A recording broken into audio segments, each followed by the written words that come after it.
Assalamualaikum warahmatullahi wabarakatuh. Bertemu lagi dengan saya Pak Surya di pembelajaran seni budaya.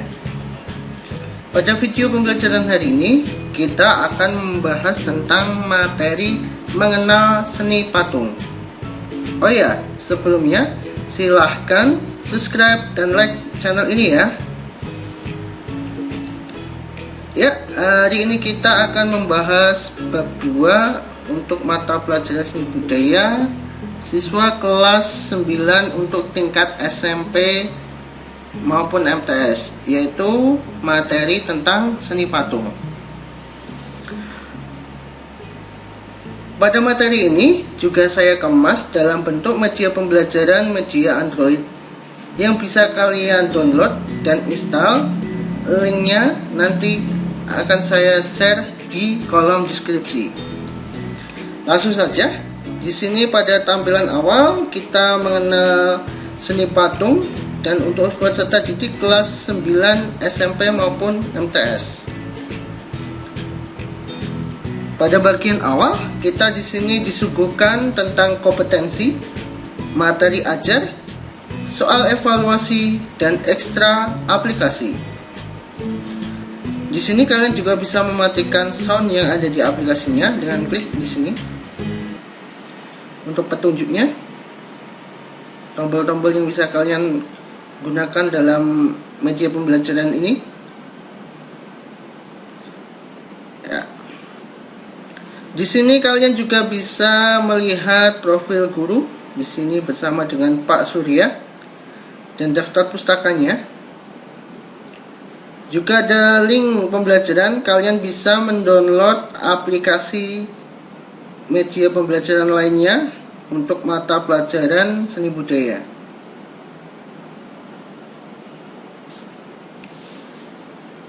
Ya, sekarang kita masuk ke kompetensi. Kompetensi di sini kita sajikan yaitu mata pelajaran seni budaya untuk cabang seni rupa kelas 9 di semester ganjil atau semester 1. Materi pokok yaitu tentang seni patung. Kompetensi dasarnya adalah 3.2, memahami prosedur berkarya seni patung dengan berbagai bahan dan teknik. Indikatornya yang pertama adalah menjelaskan pengertian, yang kedua mengidentifikasi jenis karya patung, yang ketiga adalah mengidentifikasi bahan dan alat, dan yang keempat adalah mengidentifikasi teknik berkarya seni patung. Ya, jadi di sini tuh kompetensi yang akan kita pelajari yaitu tentang prosedur berkarya seni patung dengan berbagai bahan dan teknik. Materi ajar di sini ada pengertian dan fungsi seni patung. Kemudian ada bentuk dan jenis seni patung, alat dan bahan seni patung, serta teknik berkarya dalam pembuatan seni patung. Yang pertama yaitu pengertian dan fungsi. Apakah kalian tahu apa itu seni patung? Apa itu patung? Ya, mungkin kalian sering lihat di sekitar lingkungan kalian ada beberapa benda yang disebut dengan patung. Nah, di sini kita akan jelaskan apa pengertian seni patung itu. Seni patung adalah suatu benda karya manusia yang diakui secara khusus sebagai suatu karya seni yang berbentuk 3 dimensi. Ya. Di sini kita dapatkan 3 kata kunci yaitu seni patung yaitu karya manusia, yang kedua sebagai suatu karya seni, yang ketiga adalah berbentuk 3 dimensi. Apa ciri-ciri 3 dimensi? Mengapa patung bisa disebut dengan karya 3 dimensi?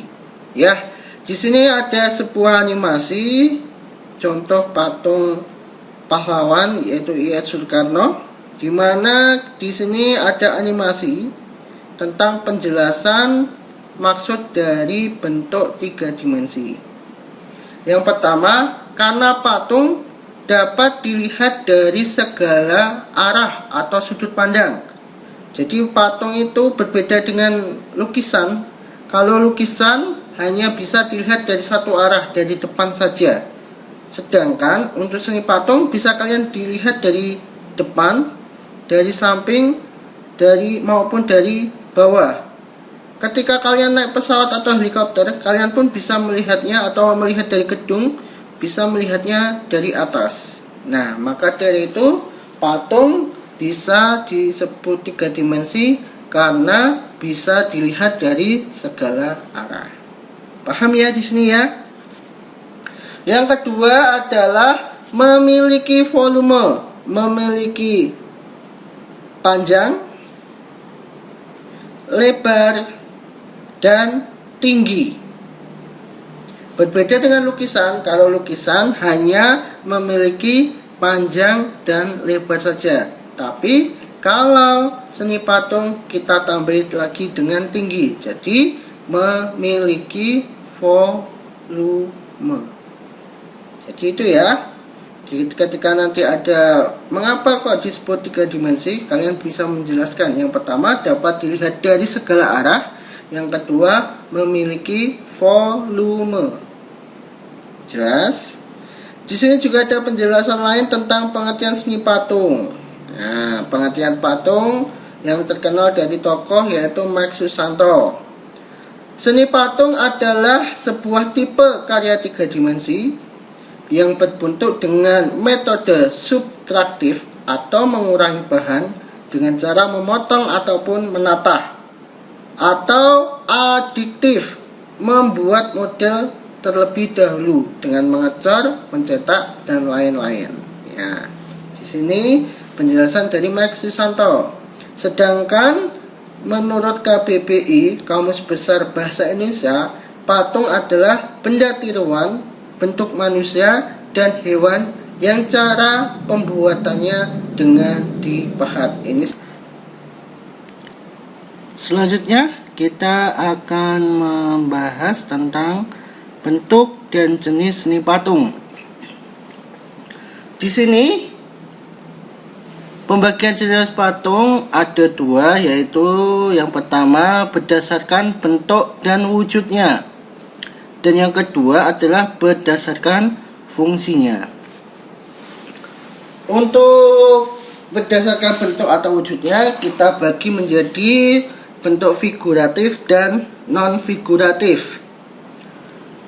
Kalau figuratif yaitu kita pada bilang di sini, bentuk figuratif adalah bentuk patung yang dibuat dengan meniru bentuk secara alamiah. Misalnya di sini manusia, hewan, dan tumbuhan. Bentuk karya ini dibuat secara utuh sesuai dengan keasliannya. Perwujudan patung corak ini berdasarkan fisioplastis atau bentuk fisik, baik anatomi, proporsi maupun geraknya. Jadi di sini untuk patung figuratif adalah meniru bentuk secara alami atau bentuk yang nyata. Jenis-jenis patung figuratif dibedakan lagi menjadi yang pertama patung tunggal, patung kelompok, dan patung relief. Patung tunggal yaitu patung yang mengemukakan satu sosok tubuh, kepala maupun keseluruhan. Jadi sini menampilkan salah satu tokoh ataupun sosok tubuh. Untuk patung tunggal ini berupa dibedakan, yang pertama adalah patung kop atau kepala. Kop, kepala, yaitu menjelaskan bentuk wajah seseorang.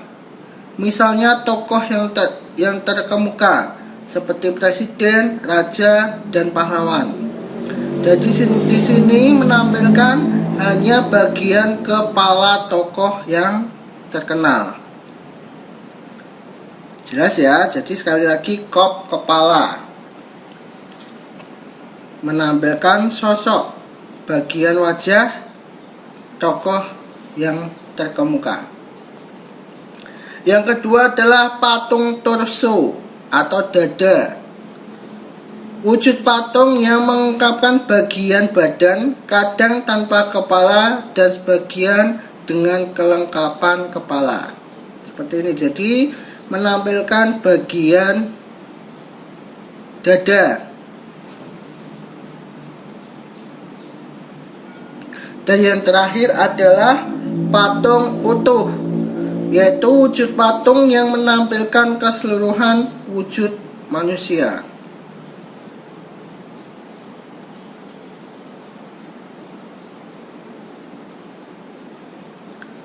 Yang kedua adalah patung kelompok.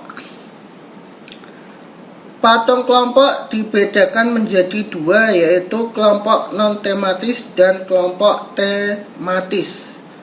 Kelompok non-tematis yaitu patung tunggal yang ditata terlebih dahulu lebih dari satu atau disusun secara kelompok, namun tidak memiliki cerita atau naratif kontinu di antaranya. Jadi ini patung tunggal yang disusun menjadi sebuah kelompok, namun di sini tidak ada ceritanya. Sedangkan yang kedua adalah kelompok tematis, yaitu patung kelompok tematis diciptakan untuk keperluan penjelasan atau pengganti teks. Figur patung ini ditata berdasarkan peran masing-masing yang dipatungkan. Oleh karena itu patung ini tidak dapat lepas dari cerita utuh. Jadi umpama seperti ini, cerita untuk menggambarkan cerita masa lampau atau sebuah sejarah. Patung disusun berdasarkan posisi ceritanya. Ada lagi mungkin patung di lubang buaya dan sebagainya. Jadi di sini patung walaupun tidak ada teks, tapi di sini bisa menjelaskan gambaran tentang peristiwa masa lampau itu. Dan yang terakhir adalah patung relief, yaitu relief sering dikategorikan sebagai karya seni rupa dua dimensi karena hanya bisa dilihat satu arah. Namun dapat pula dikatakan sebagai karya tiga dimensi karena penyurutan bentuk patung namun dibuat tipis. Contohnya seperti ini. Relief ini pun dibagi menjadi tiga, yaitu relief tinggi atau cembung, memfungsikan gambar yang menonjol seperti dalam candi atau kuil. Jadi di sini menonjol. Ini merupakan salah satu jenis relief tinggi atau cembung. Jadi menonjol, tampak dimensinya. Dan yang kedua adalah relief cekung atau dalam, dipahatkan dalam berupa cekung-cekungan. Jadi di sini dipahat, dicekungkan. Sedangkan yang tiga adalah relief datar, gambar yang dipahatkan berupa garis atau goresan yang ditorehkan pada papan atau dinding gua. Ya, jadi membedakan kalau ini menonjol, kalau ini cekung ke dalam, kalau ini datar. Paham ya? Di sini sekali lagi untuk relief dibagi cembung, cekung, dan datar. Ya, ini tentang penjelasan patung, jenis-jenis patung figuratif. Terus yang kedua adalah patung non-figuratif. Patung non-figuratif atau imajinatif atau non-representatif adalah patung yang tidak meniru alam atau terlepas dari wujud-wujud tiruan yang ada di alam. Patung ini perwujudannya tidak nyata dan bersifat abstrak. Nih, contoh-contohnya seperti ini. Jadi sudah meninggalkan bentuk alam, tidak meniru alam lagi, dan bersifat abstrak. Ini untuk non figuratif. Jadi yang membedakan figuratif dan non figuratif adalah bentuknya. Kalau figuratif meniru alam atau menggambarkan apa adanya yang ada di alam, sedangkan kalau non figuratif meninggalkan bentuk alam. Paham ya di sini ya perbedaannya ya? Oh ya. Sekarang kita bahas yang kedua adalah pembagian patung berdasarkan fungsinya. Kita klik penjelasan. Ada patung religi, ada monumen, ada dekorasi, dan ada murni. Patung religi adalah sebagai sarana beribadah dan bermakna religius bagi sebagian umat beragama. Jadi patung di sini mempunyai sarana untuk ibadah, seperti yang ada di Candi Borobudur, Candi Prambanan, maupun pura-pura lainnya. Yang kedua adalah monumen atau monumental, sebagai sarana untuk memperingati jasa seorang atau peristiwa bersejarah. Biasanya setiap daerah mempunyai patung dengan pahlawan setiap daerahnya, karena di sini untuk memperingati jasa pahlawan tersebut. Yang ketiga adalah dekorasi atau dekoratif, yaitu untuk menghiasi bangunan atau lingkungannya seperti ini, sebagai hiasan. Dan yang terakhir adalah patung murni, patung yang diciptakan untuk dinikmati bentuknya sebagai karya murni. Jadi tidak mempunyai fungsi tertentu, dia diciptakan hanya dinikmati keindahannya saja. Jelas ya? Sekali lagi, untuk berdasarkan fungsinya ada religi sebagai sarana ibadah, monumen untuk memperingati sejarah, dekorasi untuk hiasan, murni hanya untuk dinikmati keindahan saja. Selanjutnya adalah alat dan bahan dalam membuat seni patung. Ada alat, yaitu yang pertama butsir. Apa itu butsir? Nah, ini contoh butsir. Apa fungsinya, Pak? Di sini alat yang dibuat dari kayu dan kawat yang berfungsi untuk memotong atau membentuk atau mengurangi tanah liat yang akan dibentuk menjadi patung. Jadi di sini berbuat dari kayu dan di sini buat dari kawat. Butsir digunakan untuk mengurangi atau membentuk patung yang berbuat dari tanah liat, dari bahan-bahan yang lunak.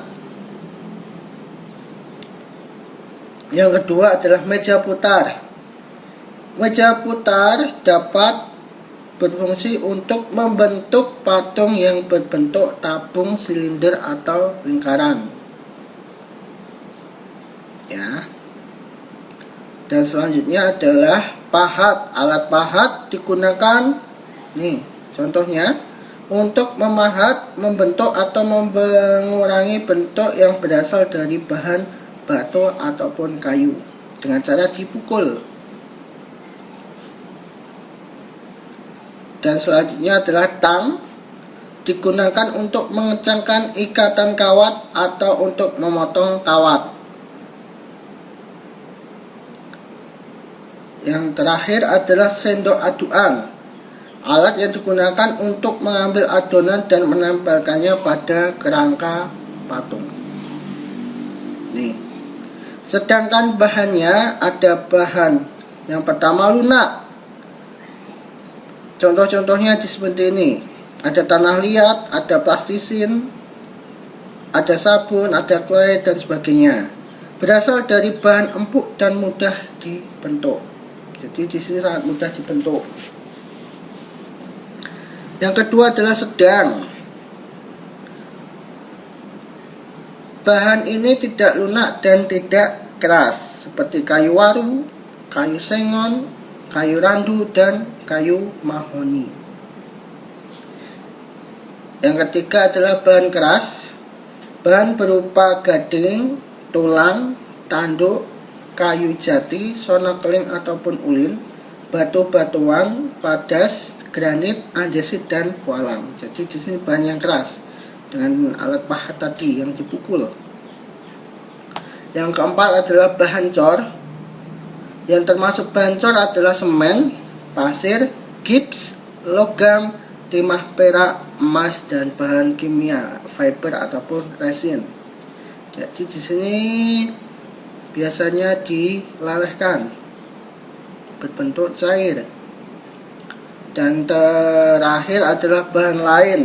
Bahan limbah, barang bekas atau daur ulang dapat dijadikan karya seni patung dengan cara dirakit atau membentuk objek yang diinginkan, seperti kertas, kaca, dan bahan bekas lainnya.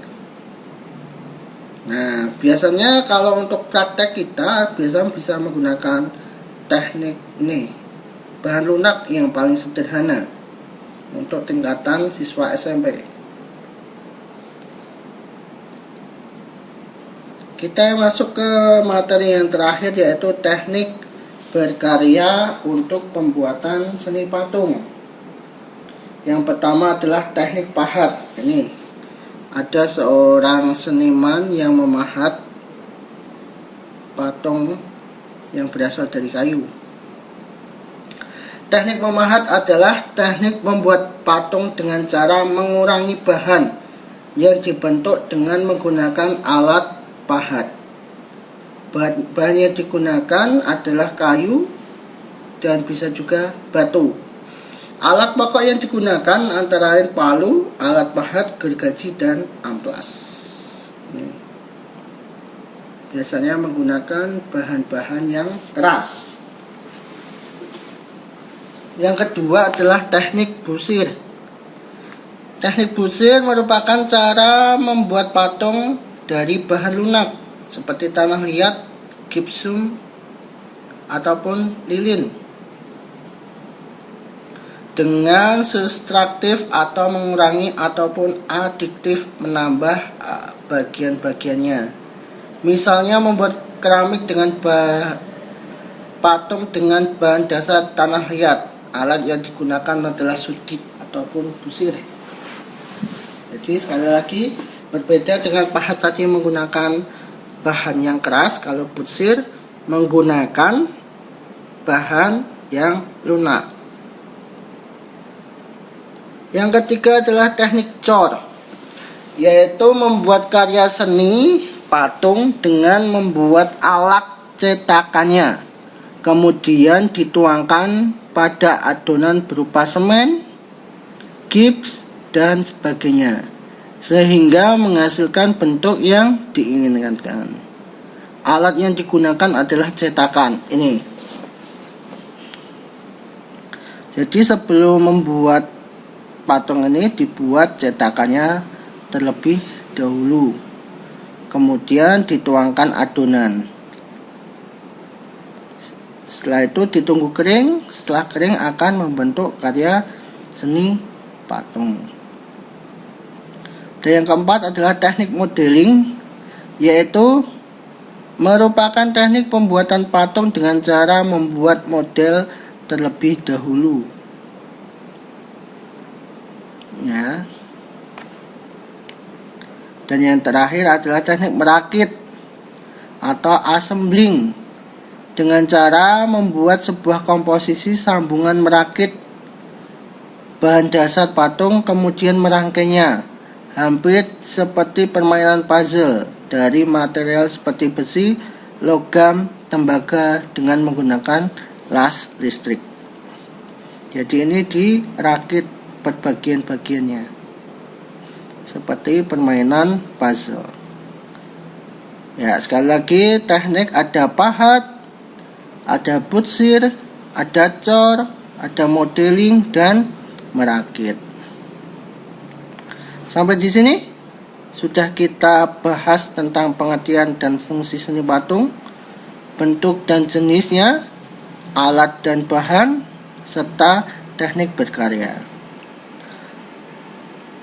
Setelah kalian mempelajari ini, kalian bisa mengetes pemahaman kalian, mengukur pemahaman kalian dengan cara mengklik soal evaluasi. Berbentuk pilihan ganda, di sini ditampilkan soal, langsung kalian klik jawabannya.